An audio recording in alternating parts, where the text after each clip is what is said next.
Here I have VIVO V23, and today I'm going to show you how to change keyboard language on this device. So firstly, let's open settings, then tap on the search icon and type Gboard here, but GBO will be enough.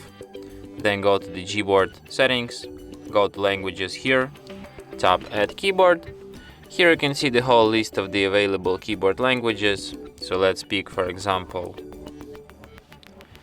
Greek language, tap done. And now let's try to write something in Greek language. And as you can see, now I have Greek layout here on my keyboard.